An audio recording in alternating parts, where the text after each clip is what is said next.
Catherine had always believed that her marriage was built on trust, on quiet love that needed no performance.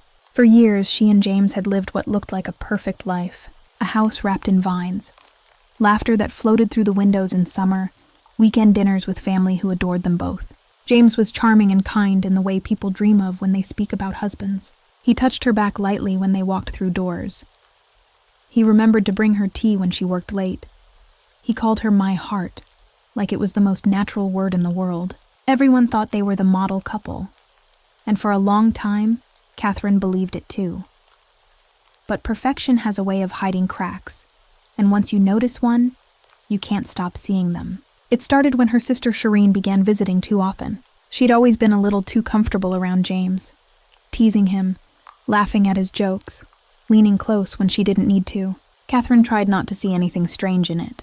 Charine was her younger sister, bold, confident, always the center of attention. She was married herself, to a man named Peter, quiet and loyal.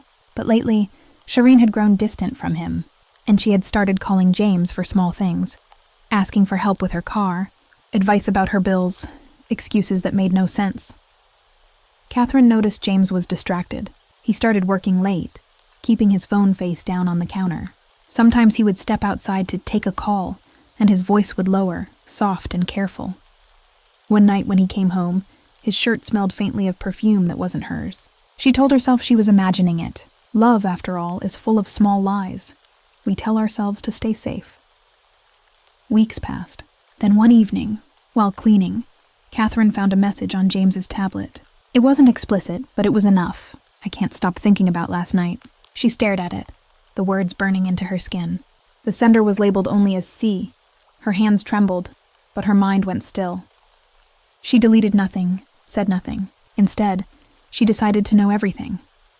That night, after James fell asleep, Catherine sat in the dark living room and thought. She remembered how, years ago, James had insisted they install security cameras for safety, but they had never actually used them. She knew how to set one up, and quietly she did. She hid a small camera behind a vase in the corner of the room, angled perfectly toward the couch. She told herself it was for her own peace, but deep down she knew it was to confirm what her heart already feared. A few days later, she got her answer. James and Charine came over while she was supposed to be out shopping. Catherine had left the house 20 minutes early, parked down the street, and watched through the app on her phone as the door opened. She saw her sister's smile, the way James's hand lingered on her arm. She didn't cry. She didn't move. She watched as they sat on the couch, whispering, laughing, their bodies too close. Then she heard Charine's voice, soft but sharp. "You know she's allergic to shrimp, right?" James's reply came after a long pause. "Of course I know. It's deadly for her." Catherine's blood ran cold. She leaned closer to her phone as Charine's laughter echoed faintly. "Then it's easy," her sister said. "A dinner. No one would suspect. And you'll get the insurance money. You'll be free. We'll both be free." James didn't respond immediately. He looked uneasy, then said, "You're sure this is what you want?" "It's the only way," Charine whispered. "I'm tired of living in her shadow. You get the money, I get you." Catherine dropped her phone. The video kept playing, but she couldn't hear it anymore. Her ears rang with silence. The man she loved, the sister she had grown up protecting, they were planning to kill her. She wanted to scream, but no sound came out. For a long time, she sat there, frozen, until tears began to fall. She wiped them away and stood up. Her hands were shaking, but her mind had gone deadly calm. The next day, she called James's family and invited them for dinner. She told them she wanted to celebrate James's recent promotion. They were delighted. His mother adored Catherine, always saying she was the best thing that ever happened to her son. Catherine made sure everyone was free for Friday evening. When she hung up the phone, she looked around the house that had been her home for 8 years. Everything suddenly felt unfamiliar. She spent the next days preparing carefully. She cleaned the kitchen, bought new candles, polished the silverware. She even bought shrimp, large, fresh, and pink, though the very sight of them made her stomach twist. She wore gloves when handling them, making sure no trace touched her skin. She cooked 2 meals that day, one with shrimp, the other with chicken that she would eat herself. The shrimp dish, she decided, would go to James's plate. When the evening came, the house glowed warmly with soft light. The smell of roasted garlic and herbs filled the air. James came home first, smiling, pretending everything was normal. "You went all out," he said, kissing her on the cheek. "Special occasion," she replied. "Your family's coming." He hesitated, surprised. "Oh, that's nice." His voice wavered slightly. Charine arrived last, dressed elegantly in a pale dress, her hair loose around her shoulders. She carried a bottle of wine and that same dazzling smile. "Hope you don't mind me inviting myself," she said. "I heard there's a feast." Catherine kissed her cheek and whispered, "Of course not. Your family." Her tone was calm, so calm it frightened even her. Soon the dining room filled with voices and laughter. James's parents complimented the food. His brother joked about old memories, and Catherine smiled through it all. Only she and James knew what waited under the surface. When everyone began eating, James took a bite of the shrimp dish and nodded approvingly. "This is amazing," he said. Catherine watched him carefully, then took a bite of her chicken. After a few minutes, she stood. "Before dessert," she said softly, "I'd like to show you all something." She walked to the living room, plugged her laptop into the television, and pressed play. James froze. The room fell silent as the footage began. The video showed him and Charine sitting together, their laughter soft but unmistakable. His mother frowned. "Is that today?" she asked. "No," Catherine said. "Keep watching." Then came the part that changed everything. Charine's voice filled the room, clear, sharp, cruel. "You know she's allergic to shrimp, right?" James's reply followed. "Of course I know. It's deadly for her." And then the rest. "You'll get the insurance money. You'll be free. We'll both be free." The air in the room turned to ice. James's mother gasped, covering her mouth. His father stood abruptly, face pale with disbelief.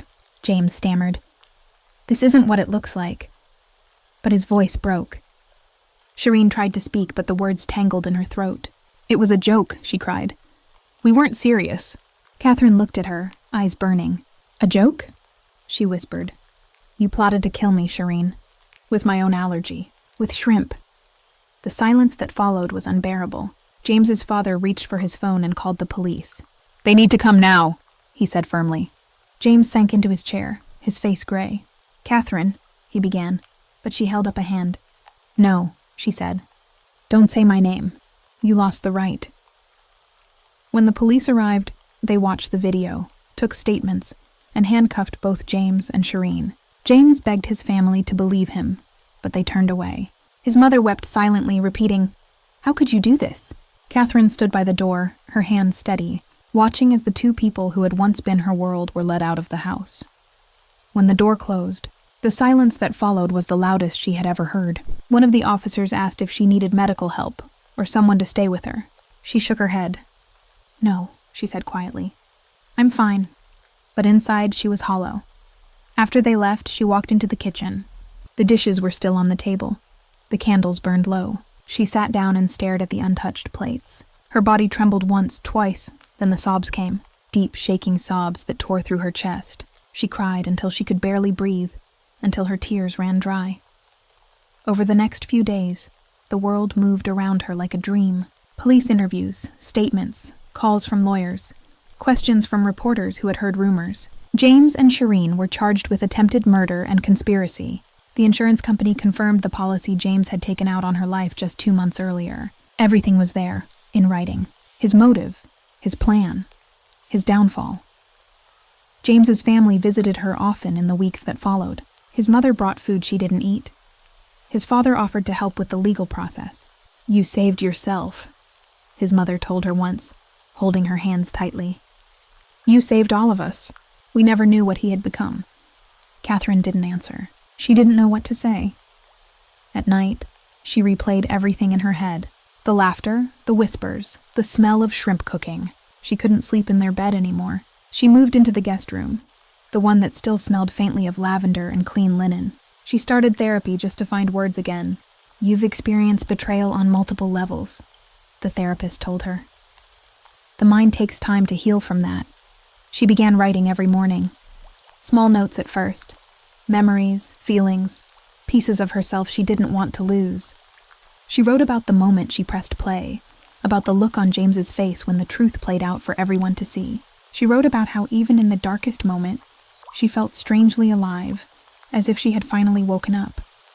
Peter, Charine's husband, came to see her once. He looked broken, his eyes red from sleepless nights. "I should have seen it," he said quietly. She'd been distant for months. "I thought it was me." Catherine nodded. "We both thought the same thing," she said. They sat together for a long time without speaking. When he left, she felt a strange sense of peace. Two people ruined by the same betrayal, sharing silence that didn't need words. Weeks turned to months. The trial came and went. James pleaded guilty to avoid a longer sentence. Charine tried to claim coercion, but the recordings destroyed her defense. They were both sentenced to over 10 years. When the verdict was read, Catherine sat in the courtroom, hands folded in her lap, eyes dry. She felt no triumph, only an emptiness that whispered of all the things love had taken from her. After the trial, she sold the house. She couldn't bear to walk through those rooms anymore. The kitchen where she had almost died. The living room where she had learned the truth. She moved to a small coastal town, a place with salt in the air and endless sea. She rented a cottage overlooking the water and spent her mornings walking along the beach, letting the waves numb her thoughts. She didn't tell anyone her story. Here she was just Catherine, the quiet woman who liked tea and long walks. Some nights she dreamed of that dinner. The clinking of glasses, the laughter, the moment when everything changed. She always woke up before the police arrived, the echo of the video still in her ears. But over time, the dreams grew softer, less sharp. She began to sleep through the night. One evening, as the sun set over the sea, she sat outside with a cup of tea and watched the light fade. She thought about James, about Charine, about how love can turn into poison when greed takes its place. She thought about the strength it had taken not to die, not just physically, but in spirit. She was alive. She was free. She smiled to herself, a small, fragile smile, but real, and somewhere deep inside, for the first time in a long time, she felt peace. The next morning, Catherine woke early, long before the sun rose. The sea outside her window was gray and restless, the sound of waves steady like a heartbeat. She made coffee, the simple ritual anchoring her to the present. It was strange, she thought, how normal things could still feel sacred after everything. The scent of freshly ground beans, the warmth of the mug against her hands. It was proof that life could continue even when the heart had been torn apart. She had started keeping a small notebook on the kitchen counter. Every day, she wrote one line about gratitude. The first week, it was difficult. She had to force herself to find something. I'm grateful for clean air, for waking up, for the sound of rain. Small things that didn't erase the pain but softened its edges. After a while, the lines came more easily. She began to notice beauty again. The curve of a seashell on the shore, the laughter of children playing nearby, the way sunlight shimmered on the water in the afternoon. People in the town began to know her by name. There was Marie from the bakery, who always slipped her an extra croissant. There was Elias, the old fisherman who waved every morning from his boat. There was Sophie, who ran the library and always saved her the newest novels. Catherine found herself smiling more, not because she had forgotten, but because the weight she carried had started to settle into something she could bear one day. As she walked along the pier, a man approached her. He was middle-aged, wearing a worn jacket and carrying a small box of freshly caught fish. "You're the new one in the cottage, right?" he asked. She nodded. "I'm Tom," he said, offering a hand. "I fix boats down the dock." She shook his hand politely, expecting nothing. But over the next weeks, Tom began stopping by sometimes with coffee, sometimes with small stories about the sea. He had kind eyes, patient and calm, the kind of presence that didn't demand anything. They started meeting on Sunday mornings, sitting by the water and watching gulls circle overhead. He never asked too much about her past, and she never offered details. It was enough just to sit there, to feel that quiet companionship that didn't need words. Months passed, and winter came. Storms rolled over the coast, the wind howling through the small cottage. Catherine found comfort in the solitude. She read books by the fire, painted again, something she hadn't done in years. The colors that spread across the canvas were softer now. Pale blues, faded golds, the shades of healing. Sometimes she still received letters from James's mother. They were gentle, full of apology and sorrow. "He's changed in prison," one said. "He prays every day. He asks if you're well." Catherine never responded. She didn't hate James anymore. Hate was a burden she had learned to release. She simply no longer cared who he became. He had made his choice, and so had she. On New Year's Eve, the whole town gathered near the shore for fireworks. It was the first celebration Catherine had attended since the trial. She stood among strangers, bundled in her coat, watching light burst across the dark sky. Tom stood beside her, his breath misting in the cold air. When the crowd cheered, he turned to her and said, "You look peaceful." She smiled faintly. "I am," she said, surprised by the truth of it.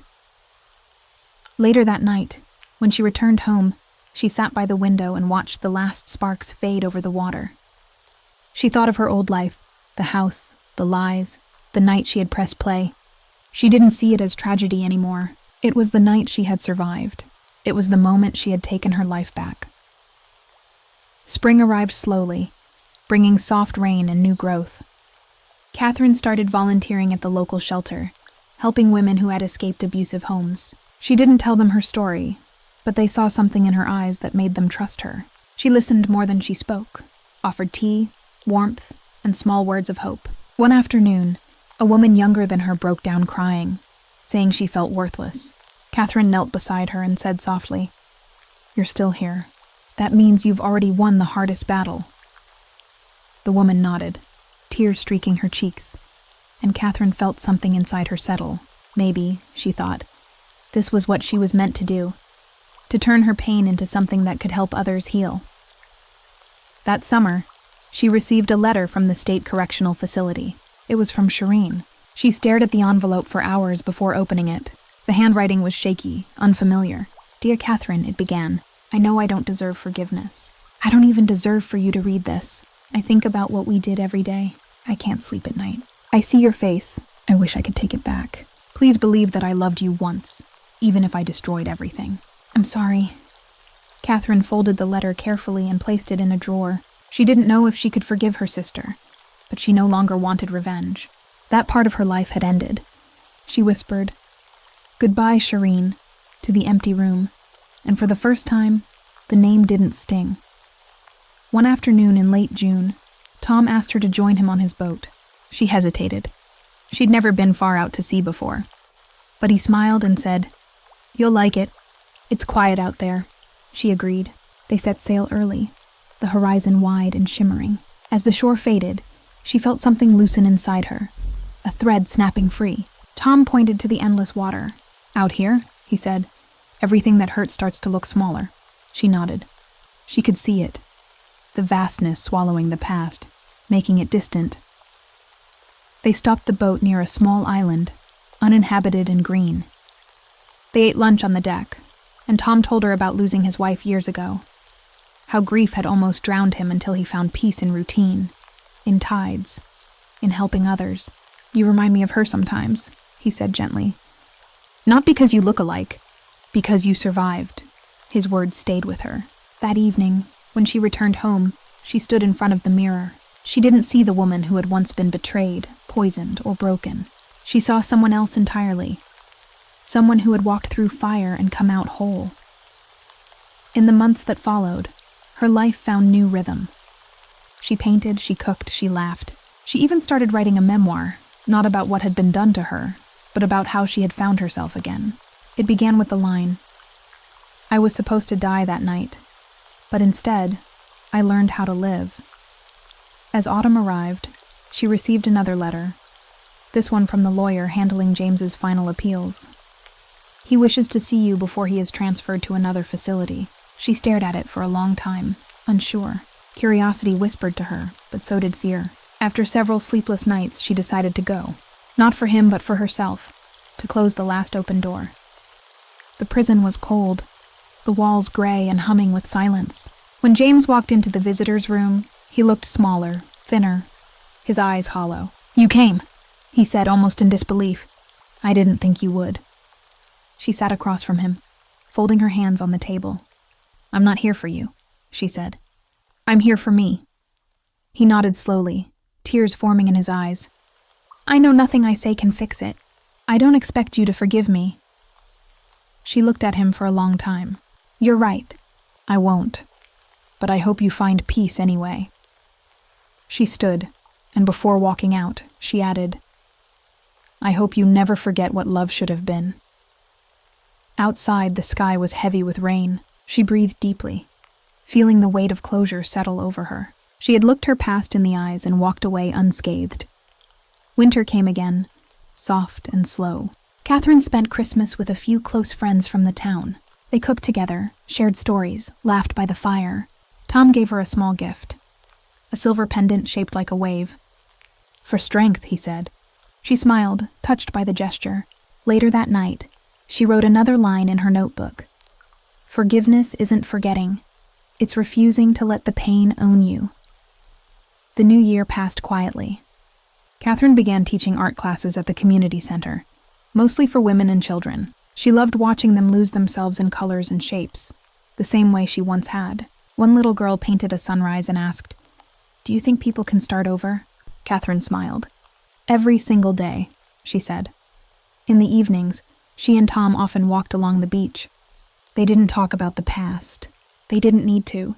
Sometimes their hands brushed, and it felt natural, unforced. She wasn't sure if it was love or just peace, but whatever it was, she was grateful. One day, she received a call from her therapist, who had kept in touch occasionally.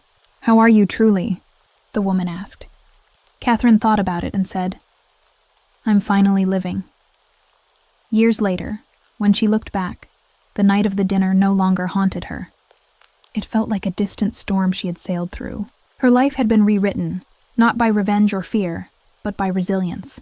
She realized that survival wasn't about escaping death. It was about choosing life, again and again.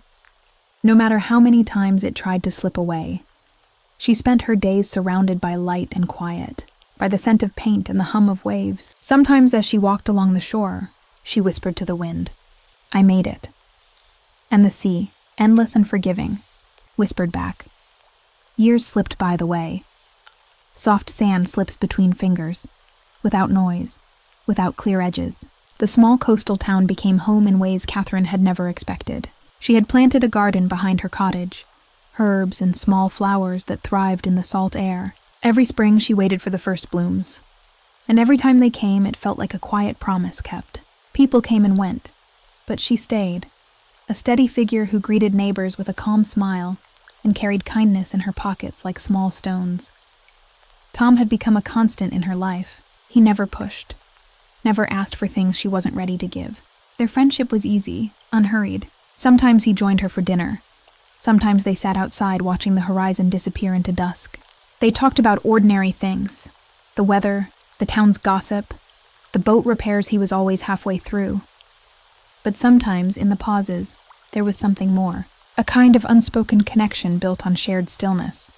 One summer evening, he told her he was planning to move inland for a while, to help his brother with a business. "I'll be gone a few months," he said. She nodded, hiding the small sting of sadness. "You'll come back," she said quietly. He smiled. "You know I will." While he was gone, Catherine found herself busier than ever. Her art classes grew popular. The small community center where she taught had to expand the room. She painted in her free time and sold a few pieces to tourists.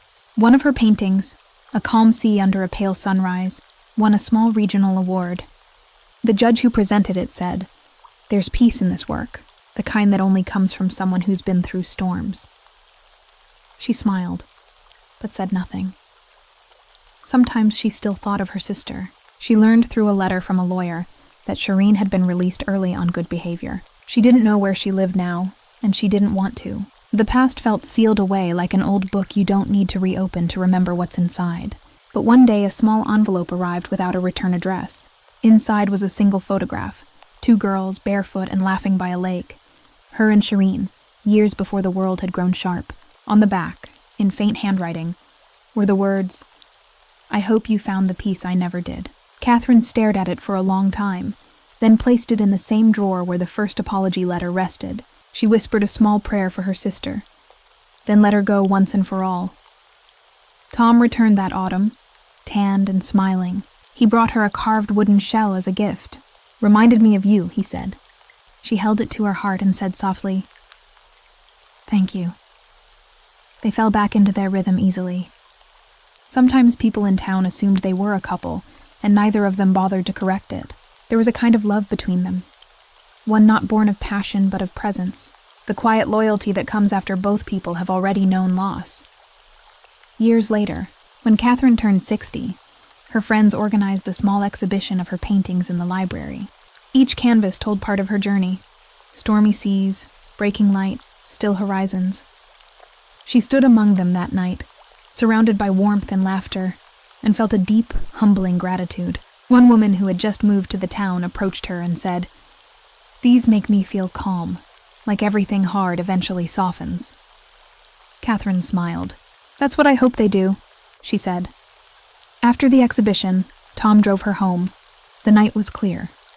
Stars scattered across the sky like silver dust. When they reached her cottage, he walked her to the door and said, "You've built something beautiful here." She looked around at the little garden glowing faintly under moonlight. "It took me a long time to see it," she said, "but I think you're right." He took her hand then, gently, and said, "You know, it's never too late to start new chapters."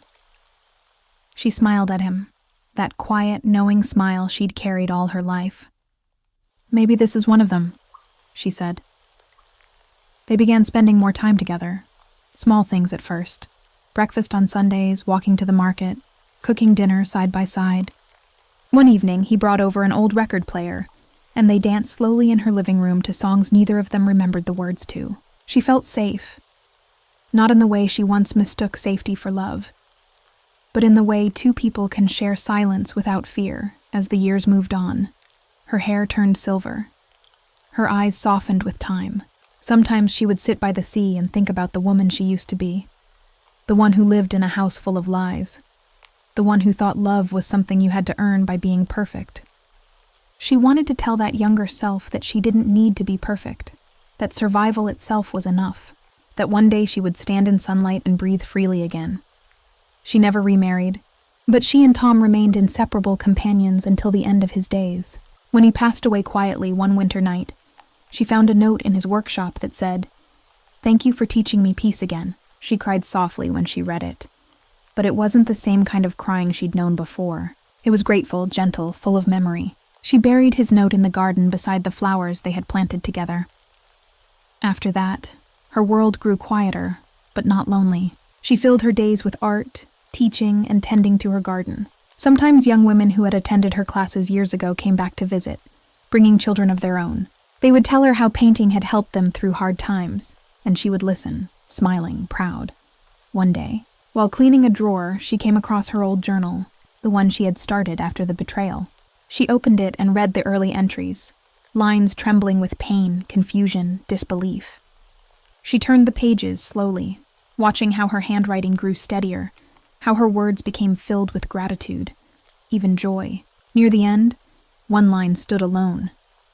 "I survived the night they tried to kill me, but I lived for every day after." She closed the book and felt tears slip down her cheeks, warm and soft. Her health began to fade as she grew older, but she never feared it. She had made peace with every version of herself, even the ones who had suffered. She often told her students, "You can paint over anything, but the layers underneath still matter.